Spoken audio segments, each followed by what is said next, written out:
तो बहुत बहुत स्वागत है जी। स्टम्प्स हो गया है, इंडिया वर्सेस इंग्लैंड के पूरे दिन का आज का खेल ख़त्म हो गया है।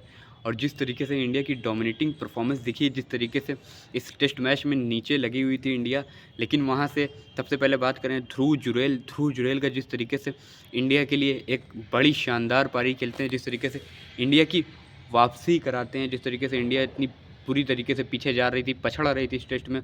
कल लमसम 140 रन से इंग्लैंड आगे था, लेकिन आज एक अच्छी पारी 90 रन की पारी खेलकर जिस तरीके से वापसी कराते हैं इंडिया की, तो वो कहीं ना कहीं काबिल तारीफ़ है। जिस इंटेंट से बैटिंग करी है, कहीं ना कहीं प्रेस कॉन्फ्रेंस में भी ध्रुव जुरैल आए, जिस तरीके से बताया कि किस तरीके से फादर के बारे में थोड़ा इमोशनल हो गए। उनकी प्रेस कॉन्फ्रेंस भी हुई। जिस तरीके से बात करें अश्विन कुलदीप ने कहीं नहीं कतई कहर मचा के रख दिया। जिस तरीके से अश्विन और कुलदीप ने बॉलिंग करी, अश्विन और कुलदीप ने 5 wicket Ashwin, 4 wicket Kuldeep, 1 wicket Jadeja को खैर विकेट नहीं मिला ज़्यादा, लेकिन अश्विन जिसके ऊपर लोग थोड़ा सा सवाल उठाने लगे पिछली इनिंग में कि इसीलिए ये बाहर नहीं खेलते हैं, जडेजा ने 2-3 विकेट मार दिया था, तो लोग अश्विन की काबिलियत पे शक करने लगे थे। तो अश्विन ने जवाब दिया बॉल से कि किस तरीके से ऐसे ही उन्होंने 500 विकेट अपने नाम नहीं किए हैं। जिस तरीके से अश्विन ने बॉलिंग करी, कुलदीप जिस तरीके से बॉलिंग करी, रोहित शर्मा की जिस तरीके से कप्तानी रही, और उसके बाद जब इंडिया बैटिंग करने आती, 40 रन है इंडिया को, यहाँ से बहुत ज़्यादा रन नहीं चाहिए, 140 रन के करीब इंडिया को रन चाहिए। और जिस तरीके से 24 रन बनाकर रोहित शर्मा ने आके पहले ही अपना मंशा जाहिर कर दी है कि वो तेज़ खेलेंगे, वो डिफेंसिव के लिए नहीं जाएंगे। जिस तरीके से डिफेंस के चक्कर में विकेट गिर जाता है जल्दी जल्दी, तो वो डिफेंस के लिए कहीं नहीं जाएंगे। उन्होंने अपनी मंशा जाहिर कर दी है कि वो तेज़ खेलेंगे और रन के लिए जाएंगे, तेज़ मारेंगे, भले ही विकेट गिर जाए। तो कहीं ना कहीं 40 रन इंडिया ने जाते जाते 8 ओवर में लपेट लिए 40 रन। यशस्वी जायसवाल थोड़ा शांत रहे अभी। जिस तरीके से रोहित शर्मा ने 3-4 चौके लगाए हैं, जिस तरीके से रोहित शर्मा को यहाँ से मैच को एकदम एक तरफा कर देना चाहिए, ज़रा सा भी प्रेशर नहीं आना चाहिए, क्योंकि बॉल स्पिन अब बॉल होगी क्रैक हो, इतना आसान नहीं है इंडिया के लिए मैच जीतना। लेकिन कहीं ना कहीं 70% इंडिया इस मैच को जीत रही है, लेकिन विकेट गिर जाएगा तो कहीं ना कहीं दबाव चढ़ सकता है और कहीं ना कहीं प्रेशर में प्लेयर आउट हो सकते हैं। इससे अच्छा रोहित शर्मा ने सही फैसला किया, जिस तरीके से आके अटैकिंग शुरुआत दी है टीम को। कल भी आकर इसी तरीके से अगर वो 70-80 रन की ये साझेदारी को 100 रन तक लेके चले जाएंगे, तो ये मैच में कुछ बचेगा ही नहीं।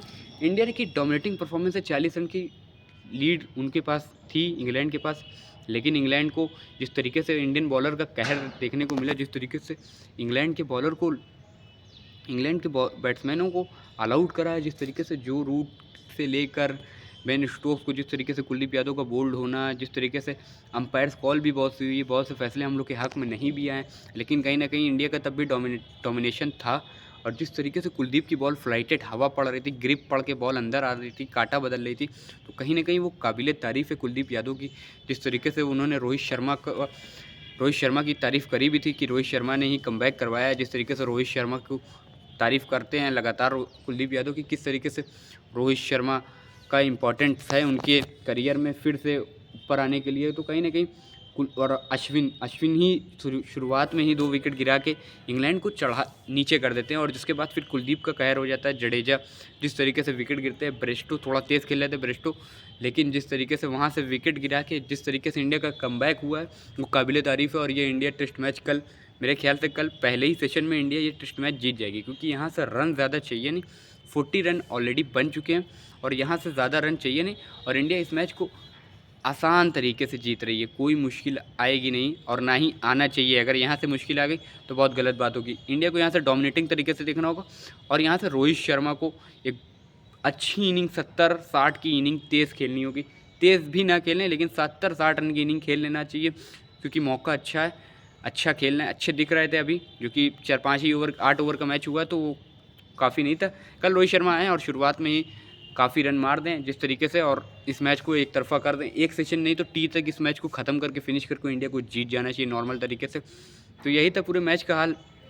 इंडिया की जिस तरीके से डोमिनेटिंग, ध्रुव जुरैल के लिए भी भाई सैल्यूट है। ध्रुव जुरैल ने ही इंडिया को वापसी कराई। अगर यही कहीं ना कहीं अगर ध्रुव जुरैल का रन नहीं आता और इंडिया बैकफुट पे चली जाती 140-45 रन के लिए, तो कहीं ना कहीं मुश्किलें हो जाती।